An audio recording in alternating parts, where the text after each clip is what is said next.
Hello students, good morning. Welcome to fun and learn school.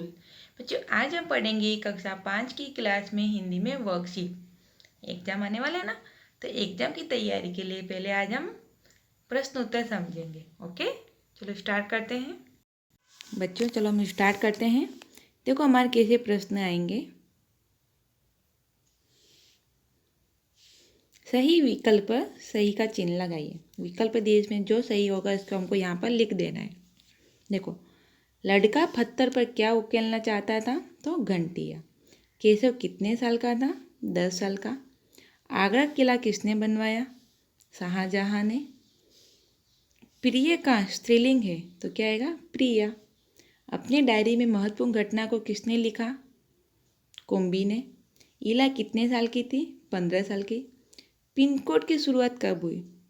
तो 15 अगस्त 1972 को हुई।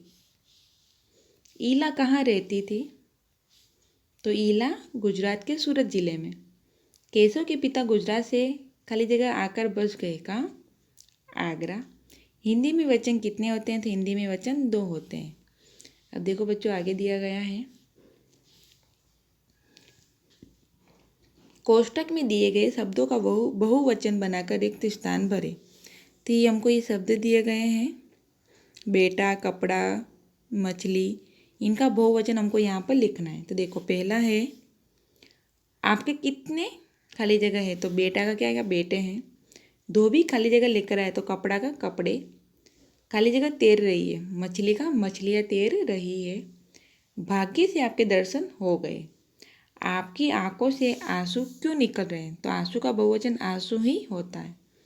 खाली जगह दौड़ रहे हैं तो घोड़ा का घोड़े। अपनी अपनी खाली जगह निकालो तो क्या? पुस्तक का पुस्तकें। खाली जगह नाच रही है तो लड़कियाँ।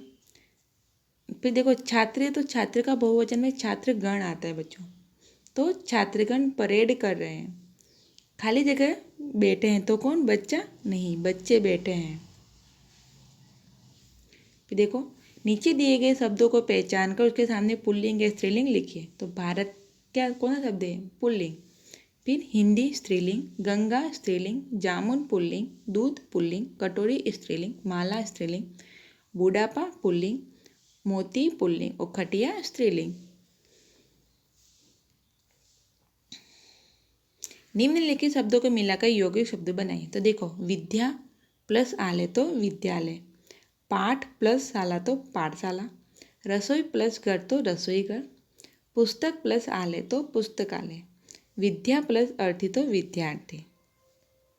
निम्न शब्दों के विलोम शब्द। बच्चों, हमने विलोम शब्द नहीं पढ़े, पर हमने आगे वाली 4th क्लास में विलोम शब्द पढ़े थे, इसलिए मैंने इस वाले में विलोम शब्द ले लिए। ओके। आशा का निराशा, आरोह का अवरोह, आरंभ का अंत, यश का अपयश, एक का अनेक, पास से दूर, हंसना का रोना, सच का झूठ, आग का पानी, पुराना का नया, दोस्त का दुश्मन, कम का अधिक। ये हमारे विलोम शब्द हैं। अब हम पढ़ते हैं प्रश्न उत्तर। तुम कागज पर छपी किताबों से पढ़ते हो। पता करो कि कागज से पहले की छपाई किस किस चीज़ पर हुआ करती थी। तो कागज से पहले की छपाई पत्तों, ताम पत्रों और लकड़ी पर हुआ करती थी। इला अपने साथियों के साथ खेलते समय कब निराश हो जाती थी? जब धप्पा करने के, मतलब वो थप्पा खेलती थी, उसमें तो क्या होता है? हाथों से टच करना होता है ना, इसलिए वो जब उसके हाथ नहीं थे इसलिए वो निराश हो जाती थी। कंवर सिंह को डाक सेवा के रूप में कौन कौन से काम करने होते हैं? चिट्ठियाँ, रजिस्ट्री, पत्र, पार्सल, बिल, बूढ़े लोगों की पेंशन आदि छोड़ने कंवर सिंह को गांव गांव जाना पड़ता था। गांव में डाकिये का बड़ा आदर और सम्मान किया जाता है। क्यों?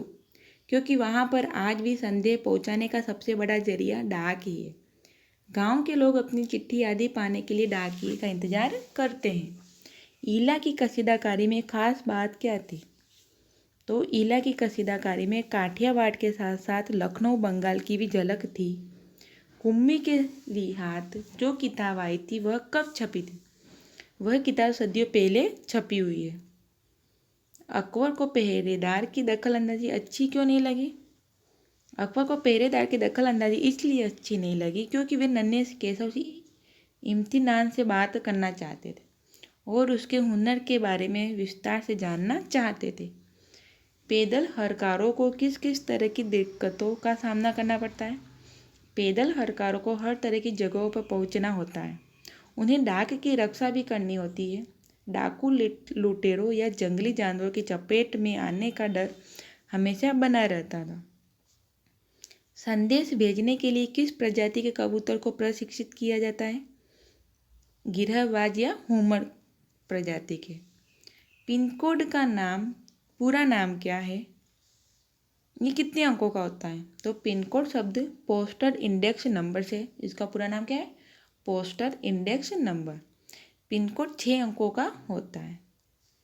बच्चों अब ये प्रश्न उत्तर बड़े प्रश्न उत्तर है। ओके, ईला को लेकर स्कूल वाले चिंतित क्यों थे? उनका चिंता करने का सही था या नहीं?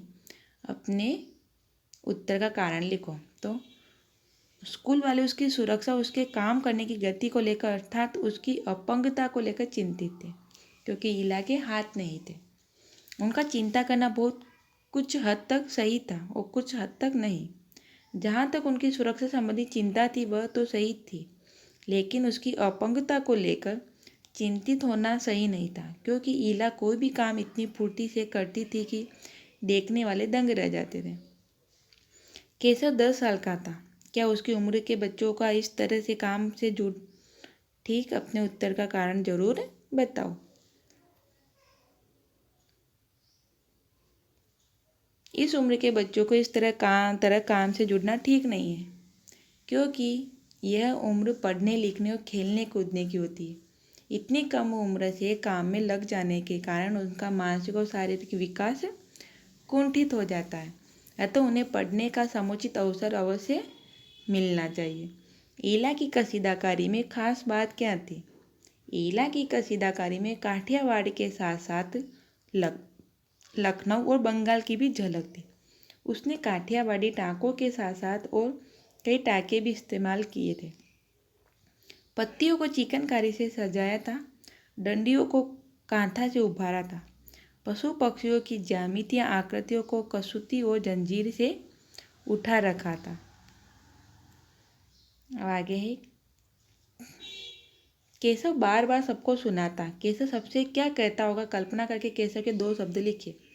केशव सबसे यही कहता होगा, आज बादशाह अकबर मेरे साथ आए, मेरे पास आए थे। उन्होंने मेरे काम की बहुत तारीफ की।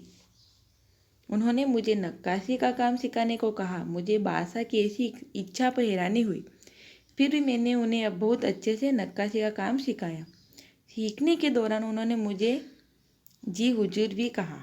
उन्होंने मुझसे काम जारी रखने को कहा ताकि कारखाने खुलने पर वह मुझे काम पर रख सके।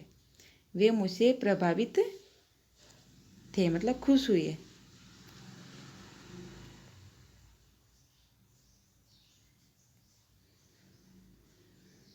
अकबर ने जब नक्काशी सीखना चाहा तो केशव ने उन्हें संदेह भरी नजरों से क्यों देखा?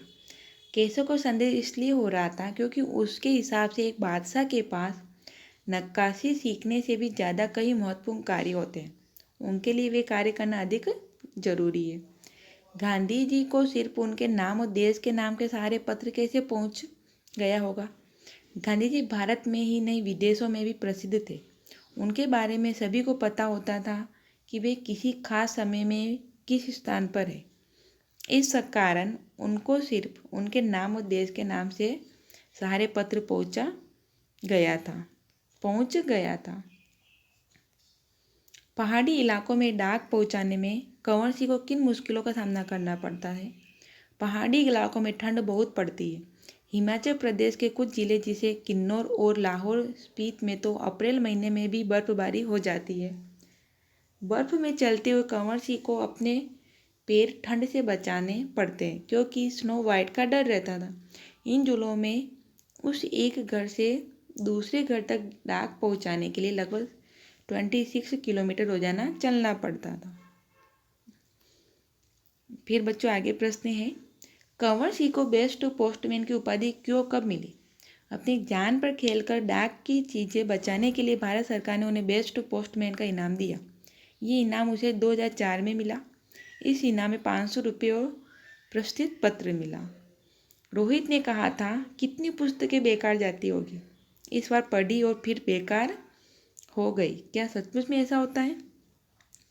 वही पुस्तक बर्बाद होती है जिनके लोग पढ़कर फेंक देते हैं, कबाड़ी वाले से बेच देते हैं। यदि पुस्तकें पढ़कर उन्हें हिफाजत से रख दी जाए तो कभी बर्बाद नहीं होती, बल्कि पीढ़ी दर पीढ़ी पढ़ी जाती है और उनकी उपयोगी बातें जीवन में उतारी जाती है। कागज़ के पन्नों की किताब और टेलीविज़न के पर्दे पर चलने वाली किताब, तुम्हें इनमें से किसको पसंद करोगे, क्यों? मैं कागज़ के पन्नों की किताब पसंद करूँगा, क्योंकि इसे कभी भी पढ़ा जा सकता है। इतनी ही नहीं, ऐसी किताबों को एक से अधिक बार भी पढ़ा जा सकता है, किस्तों में भी पढ़ा जा सकता है। ये सारी बातें टेलीविज़न के पर्दे पर चलने वाली किताबों में नहीं आती है। बच्चों, हमने वर्कशीट पढ़ी, समझ में आई आपको? तो इसको पढ़ना और समझना। Okay, bye bye.